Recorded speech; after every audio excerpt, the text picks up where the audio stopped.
Welcome, you're listening to Abnormal Japan, a podcast based in Tokyo. We share our experience living in Japan while diving into abnormal topics. If you're an expat, curious about traveling, or just a lover of all things Japan, check us out. You can find our episodes on Apple Podcasts, Spotify, Podbean, and YouTube. All the links will be in the description. All right, let's get on with it.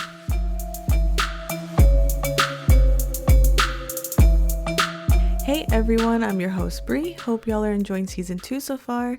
Last episode we discussed tired myths about Japan, so check it out. As always, I'm here with my co-host. The one. The only. The alpha. The omega. No, I already used that one. Never mind. Yeah, I think you used that one last time. I was trying to think of other adjectives, but I couldn't. No, you're good. As always, a dramatic appearance. I try to be like a WWE wrestler. Oh my gosh. I don't even like wrestling. I was like, are they still doing stuff? Yes. And people love it. Apparently it's big in Japan too. You know what? Kudos to them. They're getting their bag. All right, let's get into today's topic, which was suggested by our Instagram followers. We see you. Thank you. Instagram, Abnormal Japan. Mm-hmm. And we're going to talk about travel essentials for Japan. Yes. So whether you're traveling to Japan or within the country, you're going to want to listen to our solid tips to stay prepared during your time. Mm-hmm. Let us know if these tips helped you or if you have any to add to our essentials list, because I feel like this list can go on forever. Probably. Mm-hmm. We consolidated it, so hopefully these are very helpful and it gets you started. Yes, because these definitely, we have, first-hand experience in discovering the use of these. Yes. All right, let's get started.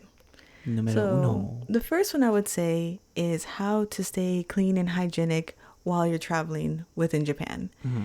Now, the reason why I say this is because when you use public bathrooms, there's often no paper towels.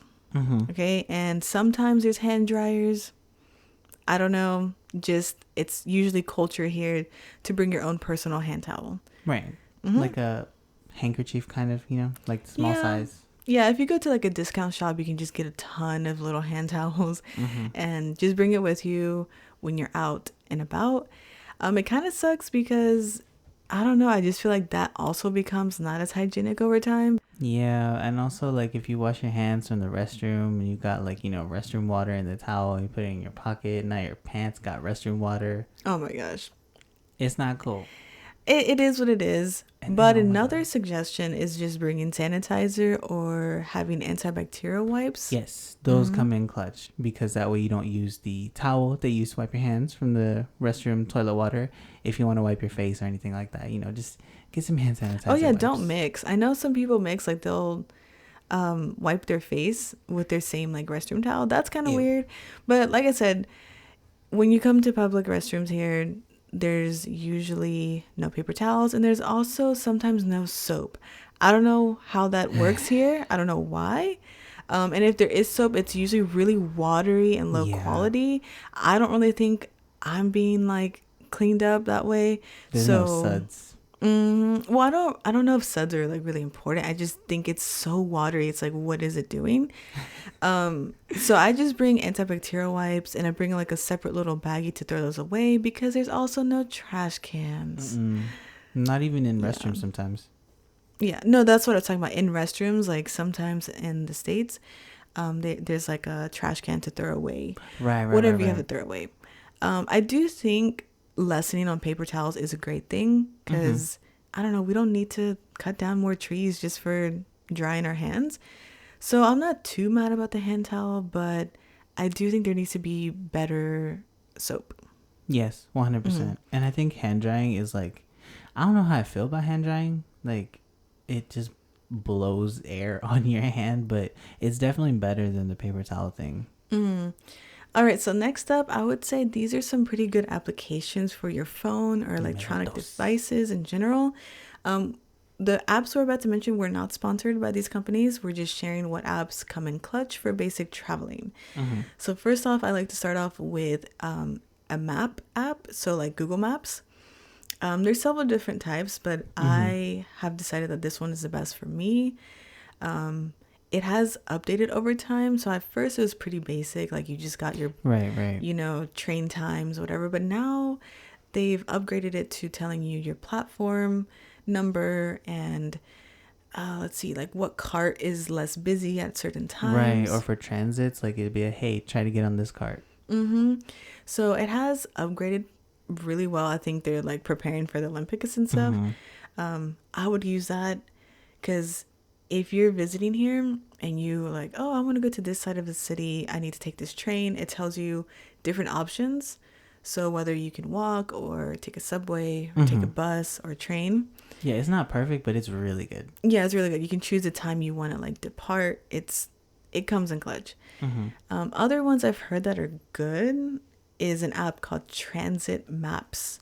So if you want to see the different railways and subways per region, this is really helpful. So if you just want to know, like, what you can get on and get off. Yeah, so like we're in Tokyo, so we're in the Kanto region. And if you wanted to know all the railways in the Kanto region, it gives you like an overview of what that is. So you can kind of see. Oh, okay.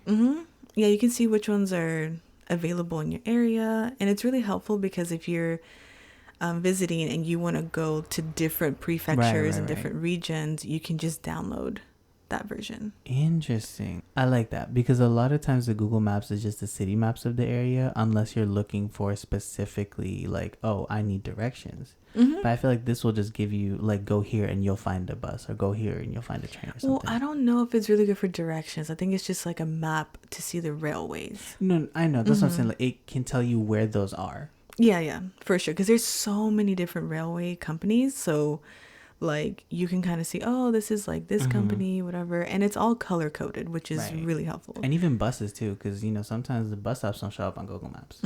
I'm not sure if they have the bus routes on there though. Oh. It's just for trains. And, okay.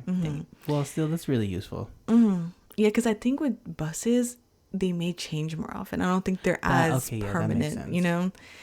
All right. And then another one is Japan Navi Time, which is good for having a map for ATMs, Wi-Fi spots, stations, just getting routes and directions, and even travel guides. So this is helpful for people who are just visiting if you want like a guide of like how to travel within this area. And then apparently it helps you with planning. I downloaded it when we first got here, but I just didn't really find it useful since I guess we moved here to like live. Right. I feel like it's more tourist oriented or like short visit. But I will say, I mean, I think finding out Wi-Fi spots is really helpful. Wi-Fi spots and ATMs. That's actually like that's pretty good. So check that out. I hope y'all like any of these. We recommend Google Maps though. Yeah. The reason I would recommend Google Maps is because if you have a Gmail account, you can look up places in advance and star them or pin them, and you can get directions to those specific locations. So that I've been using that a lot to like research places, you know, for YouTube vlogs or like, you know, where we can go to like eat or like. Yeah, also, and you can share maps. It's yeah, wild. You can share maps. You can make custom ones. Yes. Which is really helpful because sometimes if someone lives in an area and like they really know their area and they have like a custom map, if they share it with you, you know like the hotspots. Right. And also Airbnbs will use this too. Like, hey, here's an email with the link to my map, and when you get to the Airbnb, they'll tell you like all the things that's around true. it. Yeah. So I recommend Google Maps over everything. But we should make like a custom map so that if anyone travels here and they listen to our podcast, they can just see our favorite spots. Like Abnormal Japan pod spots, Abnormal Japan hotspots. Hey, if y'all want it, leave us a comment. Okay, so let's move on to more transportation. So this one's a little bit more expensive, but I do understand that people have different needs or they're just feeling a little bougie.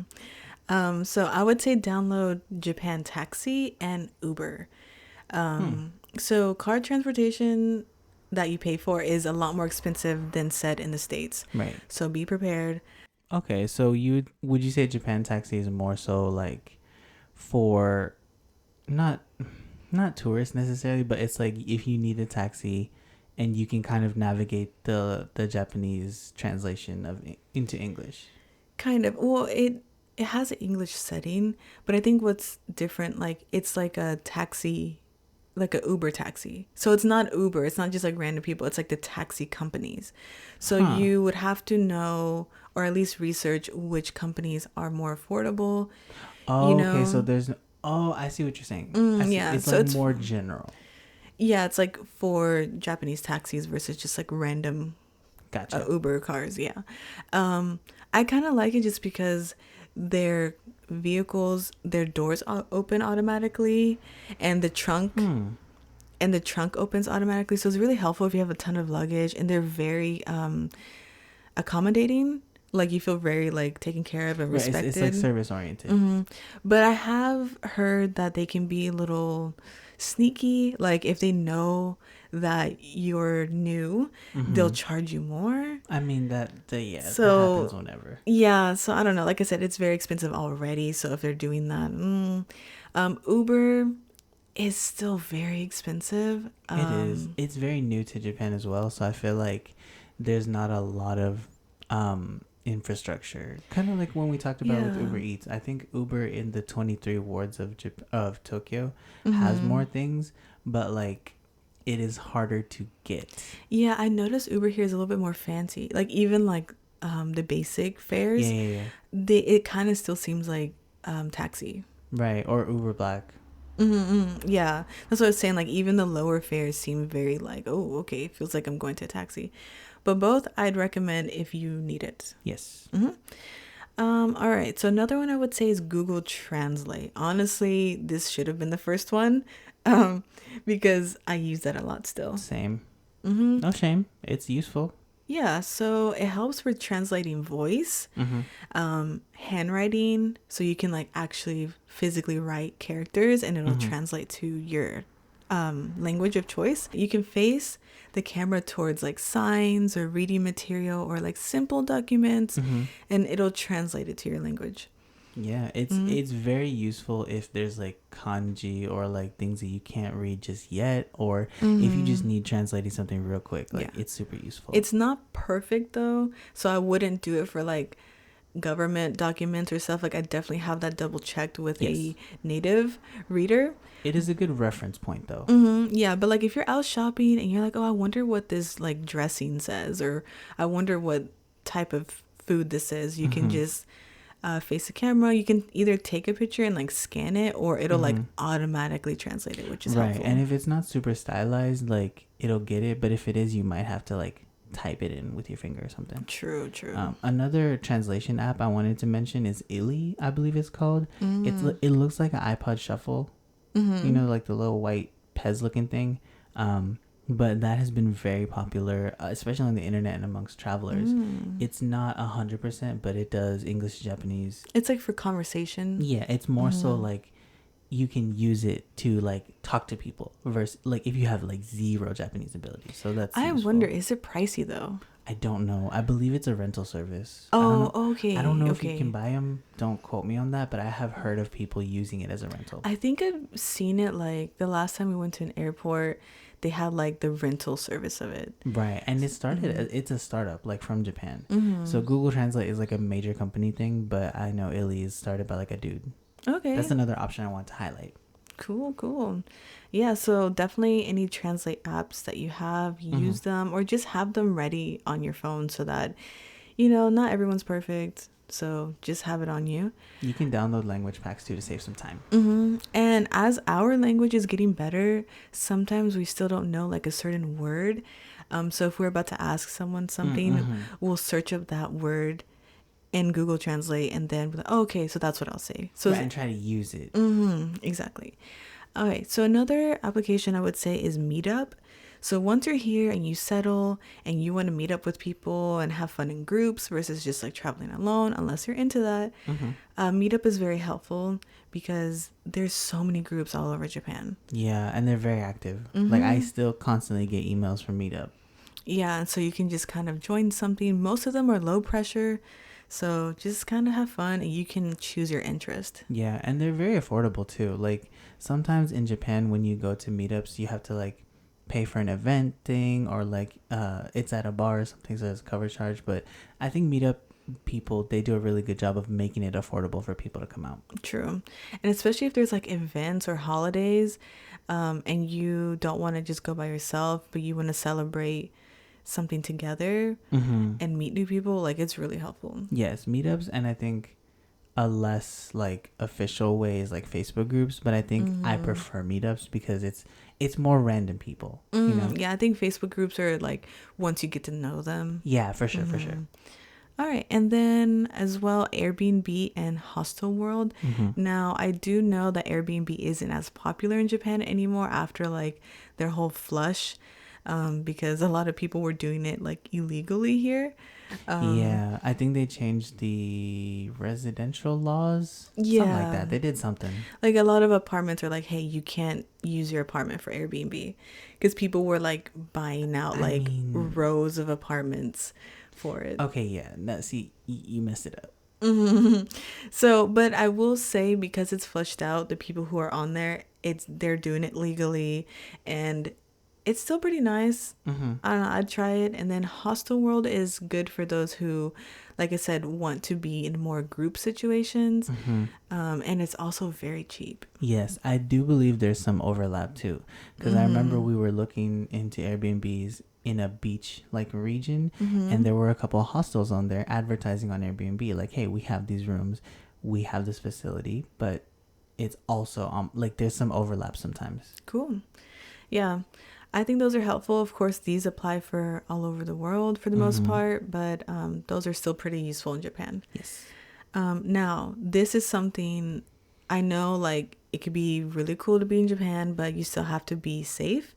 And we are on the Ring of Fire over here, so earthquakes happen very often. It's unnerving. Yes, and sometimes it comes with like tsunamis or tsunami like warnings. So I would have NHK World app downloaded. This one doesn't really prepare you for before an earthquake is happening, but just lets you know that something just happened, and it gives you updated news in English. Yes. So that's really helpful. Another one I learned recently about is Yure Kuro or Kuru call. Yurekuru. Yeah, Something's Yure coming. Kuru call. It's for oncoming earthquakes and tsunamis, and it gives you like a head start. That's useful. I feel like that is more useful than the other. Like, I guess it's important to know like the NHK, like the what they put out, but also like advance warning is useful. Yes. And you can choose your own notification sound for different categories. Oh, that's super useful. I think they have a premium version for like the location can like change as you're traveling. Because I think you can only choose one setting, like one option for the free one. Okay, so you just set like where you live, I'm assuming, or where you're staying. Exactly. I think it's still pretty cool. I don't know, some of the sounds are very like unnerving, but I guess you would want to know, oh, okay, something's happening. Yeah, like I guess if it's what, like 5+, you'd want like a legit alarm sounding kind of thing. Yeah, you're just like, okay, something's happening. And then also Twitter earthquake accounts. I believe I know one. It's called Japan Earthquake Tracker, or Japan Earthquakes. They I turn notifications on for them. I don't normally turn notifications on for Twitter, but whenever they post something, it's always like the same hashtags. It's the location, it's where it's near, it's how many kilometers away from the nearest large city, I think, from the impact point. So yeah, that's helpful. It's useful, especially if like you're on Twitter a lot. Like that's really helpful. Yes, like I'm on Twitter a lot, and also the notifications are very manageable. Like I do notifications for them and then maybe some other apps. So like if I get a notification, normally it's one of those important things. Cool. Yeah, and there's also a lot more apps, so just keep that in mind. All right, so another thing, this is really basic, but somehow people still forget, identification. Just make sure you have your identification. So if you're traveling here, have your passport and visa and an extra ID on you at all times. Yes, because you may get stopped because they may be like, hey, who are you? What are you doing here? Are you supposed to be here? Because there are a lot of overstays on visas, so I think they're kind of paranoid. That, and also like, I don't know, I don't want to make disparaging comments out loud, but sometimes people get stopped, you know, they're like, hey, what are you doing? So it's important to have your identification on you, because also you can get deported. Like, that is a big thing. That's true. So just have that on you. And then make sure you have photocopies just in case you lose it. So a paper version, but also have like a scanned version on your phone. Oh, yes, Because definitely. even if you don't have those things, but you have the scanned version, at least that can get the conversation started on like, hey, I actually am supposed to be here. Right. If you're at a hotel or if you're at an Airbnb that has a safe and you want to put your documents in there, you can be like, hey, these are my documents. I have them at this place. So it's something. Yeah, and I know we mentioned this a lot, but because the Olympics is coming, they're going to be more on edge. Yeah, and it's going to be more security. They're going to want to make sure people aren't here for either. They're going to want to make sure people aren't here illegally or for, nefarious reasons or whatever. Yeah, it's still not super likely, like don't freak out, but just be prepared so you're not like shocked.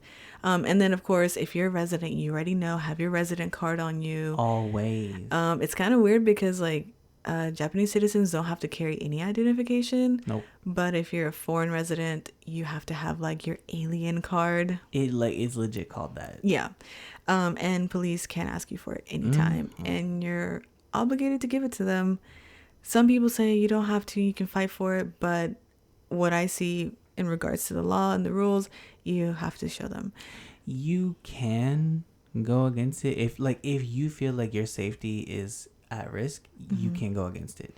But I've been stopped a couple of times and both of my experiences were not the best, and I found that once they were able to see that I'm here, it was a much smoother experience. It didn't necessarily make me feel comfortable, but I also understand that's one of the trade-offs. Like I would have resisted and like being like, hey, that's kind of weird, I work here all the time, whatever, but it made the situation dissipate a lot quicker. So yes, again, you want to have it on you no matter what.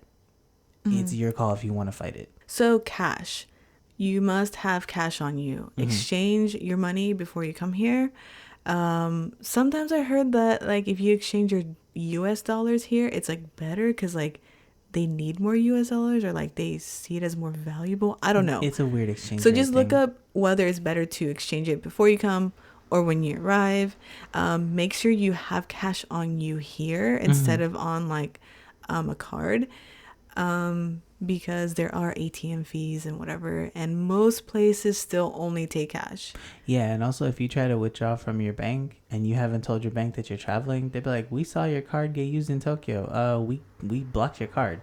Yes, this is true. Let your bank know if you're going to withdraw money via a card that you're traveling so that they can, understand, okay, that was you. Also, cash bills are bigger here, the yen. So make sure you have a wallet that can accommodate, or you could just like be messy about it. But that was very strange. Like they have more width. Yeah, so yeah. And then have like a little coin pouch because you're gonna get a lot of coin change. For sure. Their dollar equivalent, their $5 equivalent are coins.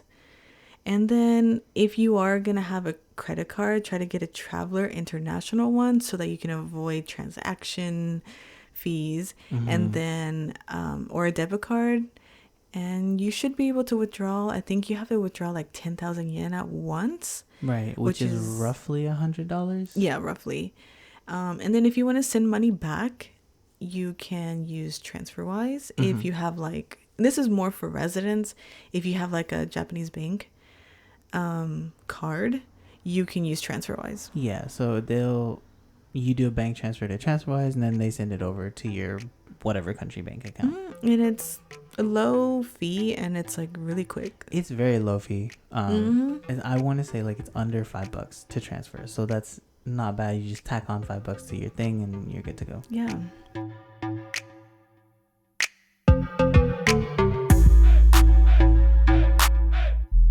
Hope you're enjoying this episode. Don't forget to like and subscribe to our podcast. Want us to ramble about another topic? Drop a comment below on our Instagram, Twitter, or Facebook. Links, as always, will be in the description. All right, back to the podcast.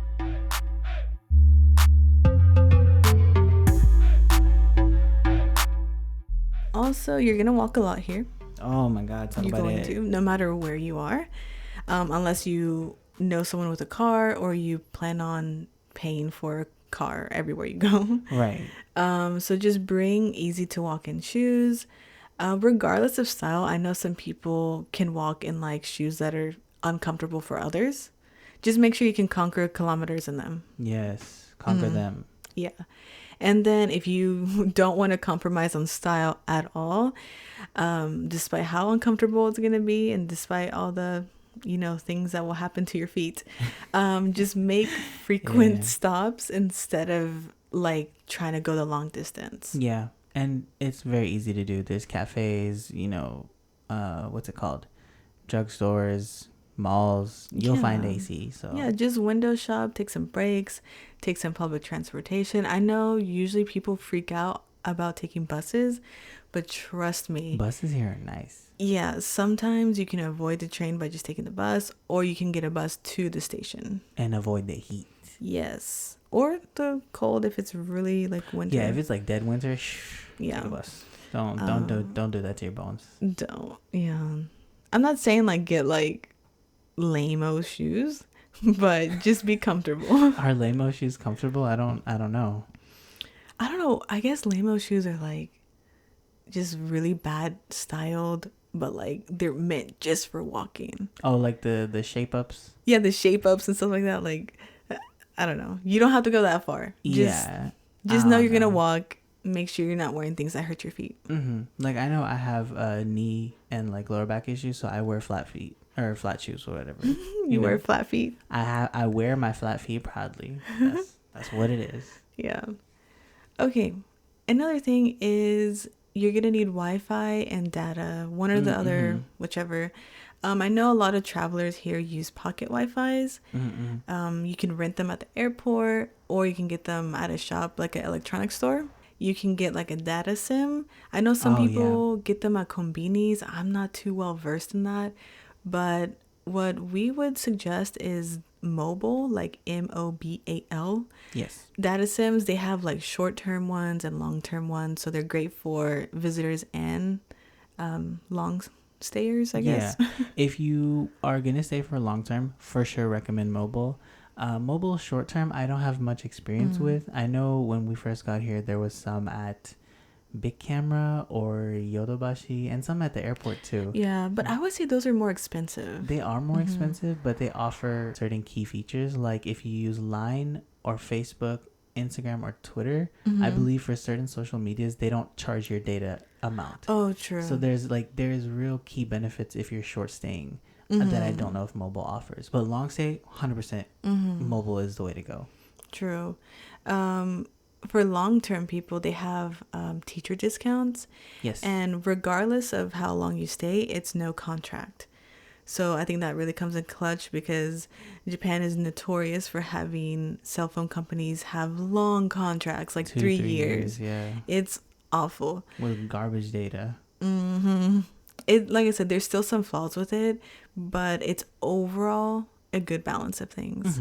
I'm sure there's other ones out there. So, share them with people. Let us know. Like we said, add to the list, y'all. Let's make this Japan traveling the easiest that it can be. And then have a portable charger, like just have it. Yeah. You're going to probably be using your phone to take all the pictures or contacting people. Your phone's going to die and then you're going to be in a country and you're going to be like, where am I? Yeah. And there's tech YouTube. Find somebody reviewing a portable charger, get you a good one. And if you want to wait till you get here, they have cute as fuck portable chargers. If you want a cute one, they got it. And it could be like a souvenir. Also, plug adapters. Yes. So, I don't know. It depends on where you're coming from. But Japan uses 2-prong plugs. And they run on 100 volts and 50 to 60 hertz.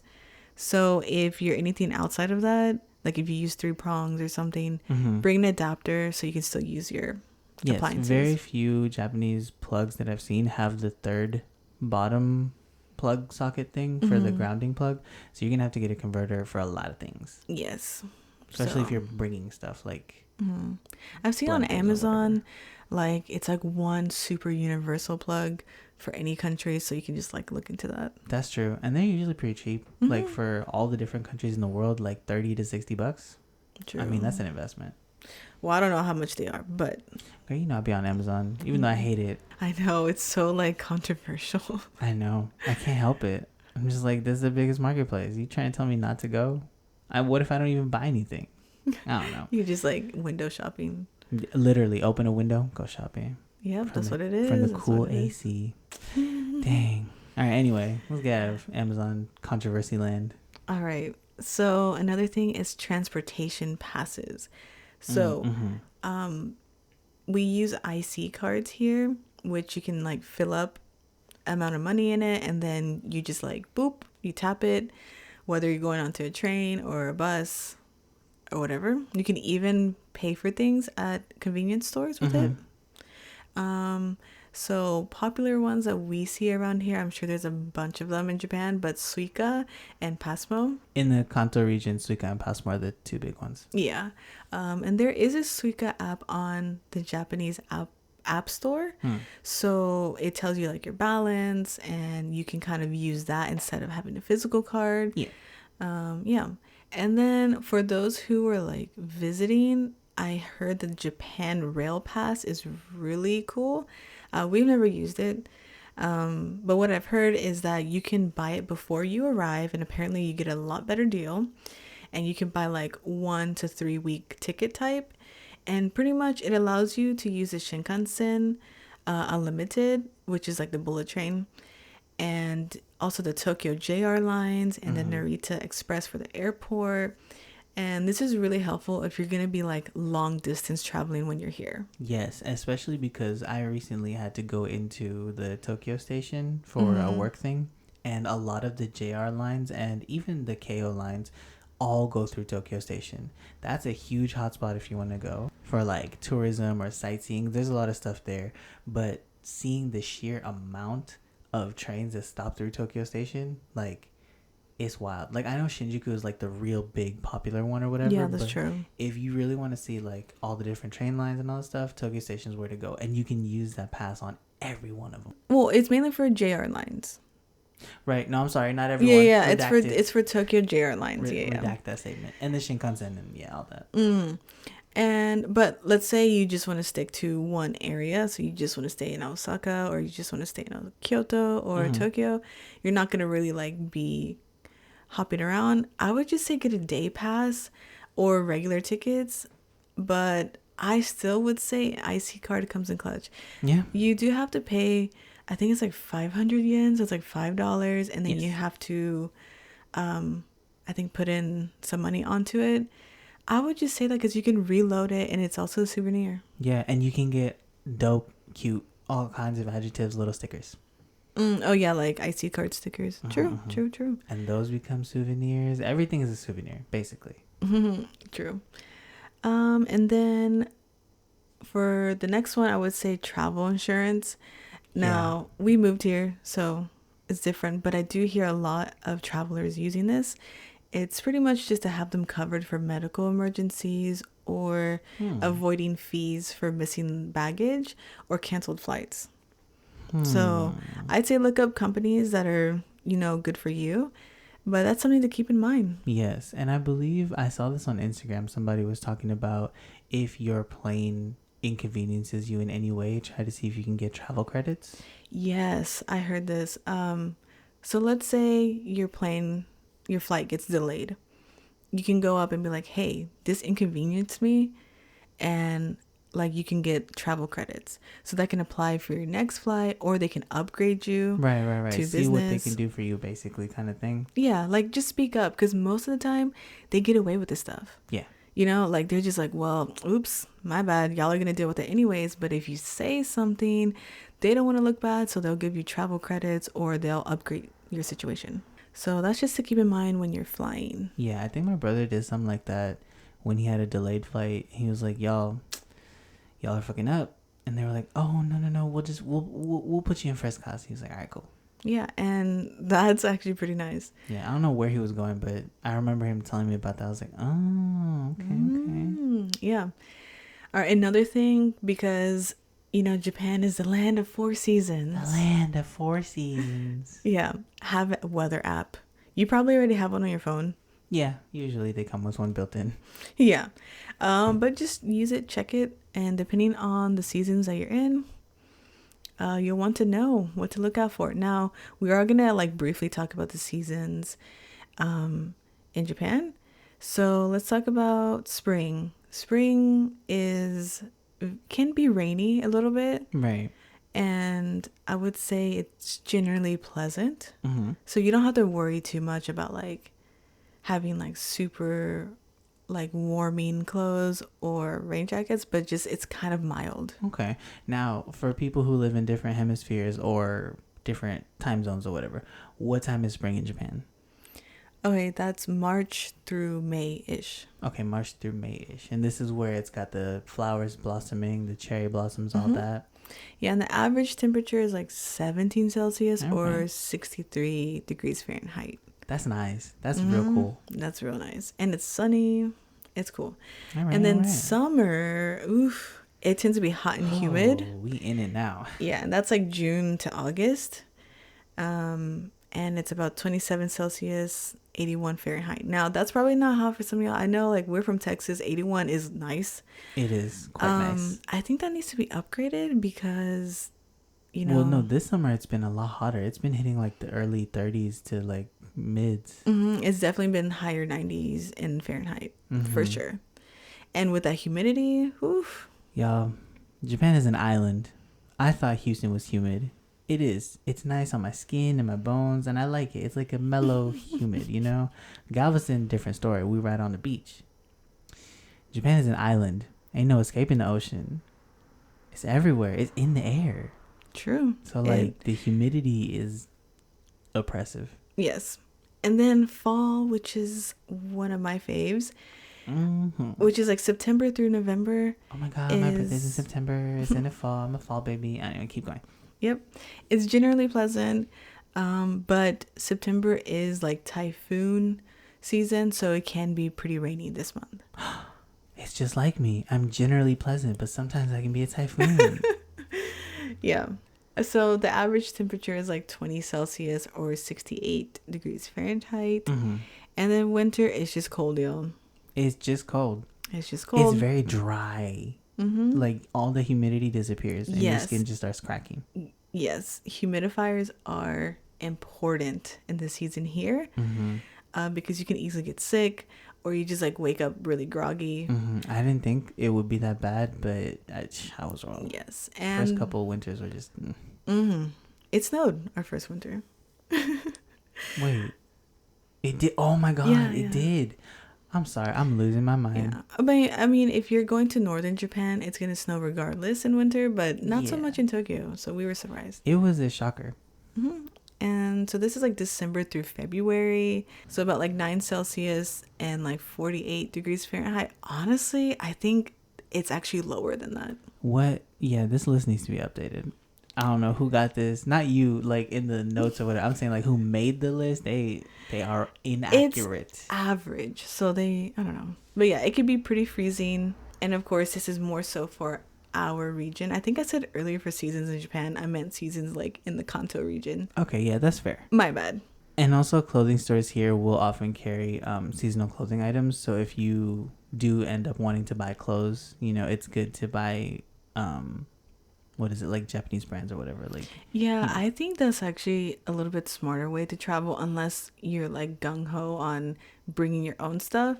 But if you just want to travel really light, have kind of like an empty kind of suitcase and then just go shopping when you get here, I think that's a good idea because then you'll for sure get clothes that you need. Yeah, and also like I've seen travel hacks where it's like people will bring what is it called, like mostly just like inners, like underwear, socks and stuff like that, and like one solid outfit, and they'll just recycle it because ain't nobody gonna know if you're traveling, like whatever. So yeah, that is a hack for any season, like no matter when you come, like pack like more space, like you were saying, so you can bring shit back. And also that saves on like luggage, and if you go overweight on the luggage scale on accident, you can pay for it, you know what I'm saying? Like, yeah, I know some people will come in with a carry-on and then they'll buy a checked bag with all the new stuff and then pay for the checked bag fee on the way back. That is super smart. So that way you just don't bring shit. Yeah, you just bring a carry-on. Yep.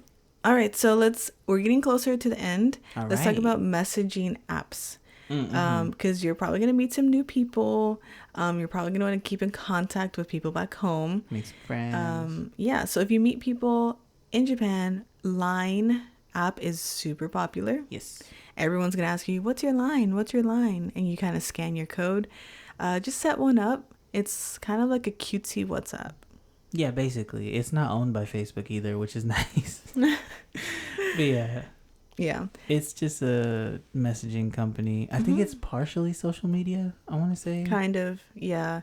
So I would just have that downloaded so when you meet locals here. And then Facebook Messenger is pretty chill. Yeah, despite, them Being recording Facebook, everything that we say. No shade. All the shade. I don't know. I still don't know how I feel about that. It's so useful that it's frustratingly useful. And then if you're a little bit more old style, a little classic, WhatsApp. Yeah, WhatsApp is super popular in like non-Western countries. I think the messages are encrypted. I think they're automatically encrypted. You can turn it on and off, I believe. And I think they're also owned by Facebook, but they are operated under a separate division. Oh, okay. So yeah. Yeah, WhatsApp is big in Africa, India, and Latin America. Yeah, so just choose your favorite and stay in contact. You don't gotta be alone. Yeah. For real. I don't know who I'm talking to. I don't know. Oh, Instagram and Twitter are also really big. People love Instagram here. Like, if you go on Japanese hashtags, you're going to see all this stuff. You might even catch some things you never even expected. Yeah. And then, of course, bring anything else you may need. So if you require medicine or you just have some personal comforts, bring that too.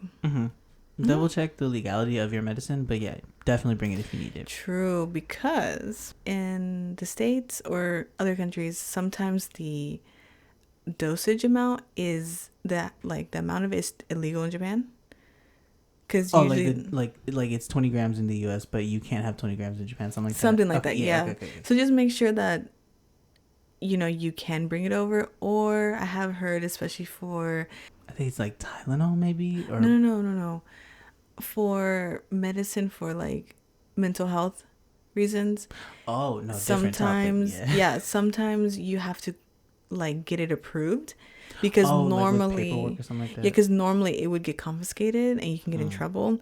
But if you let them know, no, this is for like, mental health purposes and it's cleared off. Yeah, just make sure you handle that before you come here. Yeah, we'll try to leave resources as well for the medicine thing too. All right, so let's close off this episode with... What's up? What's your favorite season to travel with in Japan, Ashish? I'm on the spot.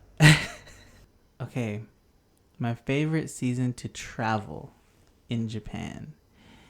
Yikes. I think I'm going to have to go with... I'm stuck between fall and winter. I don't know. Fall and winter? Yes. Winter. Okay. Yeah, okay, because I like winter. It gets dark early, so it feels like early nighttime, and I love the nighttime. I really should be more of a morning person, but I just can't help it. Whatever. Winter, there's a lot of things to do at night. I like fall fashion, and fall fashion just translates to winter. Oh, okay. So what kind of things happen in the winter? There's a lot of illuminations, and by illuminations, it basically means people set up lights to like celebrate the end of the year, the Christmas season, or like the holidays in general. They do really cool lighting effects, so there's light shows, there's fireworks sometimes in the early fall. Yeah, if I had to pick for fashion, fall is my favorite all time. But just like traveling? Yeah, for travel, I would say winter because it's not miserably hot. And you can get really interesting fashion here. Like Uniqlo has the heat tech vests where it's like a thin foldable vest that you can put underneath a heavier coat so that you're not bundling too many layers. Layers, okay. Yeah, and you can just travel regardless. The AC is warm. You get little heat packs if you're a little too cold. It's cozy. You know what I'm saying? That's why I like winter. Okay, so you like it because it's cozy. Yeah, you can go to cafes. Girl, Starbucks in the winter, you just go with the coat, chill outside with a warm cup of coffee. You can go anywhere. I see you. Yeah, and travel is easy too. Yeah. You're wearing your clothes, you gotta pack them. I guess if you have to bring coats, like, you might as well wear them. Exactly. Yeah. So I'm gonna flip it back on to you. What's your favorite season to travel? Brie. My favorite, I have two, but the ultimate... All right, the ultimate travel season. Fall. because all right. it's nice and cool, and it's really pretty. Yeah. With all the maple trees turning red. What is it called? Koyo? Something like that. Yeah. Something, like the turning of the maple leaves, like the turning of the leaves. And everything's like red, orange, yellow, and still some green. Ginkgo leaves. The yellow ginkgo leaves. It's all really nice. Yeah, you don't have to commit to like a whole coat, but you can still be kind of cozy, and you're not like, okay, because in the summer, as much as I love the sun, I just hate having to bring like body towels to like reduce the sweat, and then like, or constantly having to hydrate. Yes, or having like hand fans, like electronic fans. Oh, yeah. Like it's just, there's too much, and then trying to like make sure you're not gonna dehydrate. It's too much. So in the fall, it's like all those like extra things are gone, and you just can just be yourself. Yeah, you know? I see what you mean. It's freeing. Yeah. And I like hiking or like going to parks a lot more than. But my second favorite is spring, because it's equally as pretty. And it's more like for picnics, you know? Yeah, and the days are longer too. So you can picnic more. So I would say if you're traveling, come to those two. Although spring is super popular, and if you're looking for a cheaper flight, come in the fall. Yes. Definitely fall. All right. So let us know if these tips helped you, or if you have anything to add. Please let us know if you have anything to add. We're always welcome to suggestions so we can make our time here much more comfortable. Yeah, because we're still like babies here, I guess, because a lot of people we know, they've been here for like almost a decade. I know. And I'm just like, oh dang, y'all like, are OGs, literally. All right, thanks for listening, everyone. If you want more content from us, check out our YouTube channel. We filmed a video where we tried Japanese beer and otsumami, which is beer snacks. Subscribe for a new video coming this Friday. Yes, we appreciate everyone who tuned in. Yes, we do.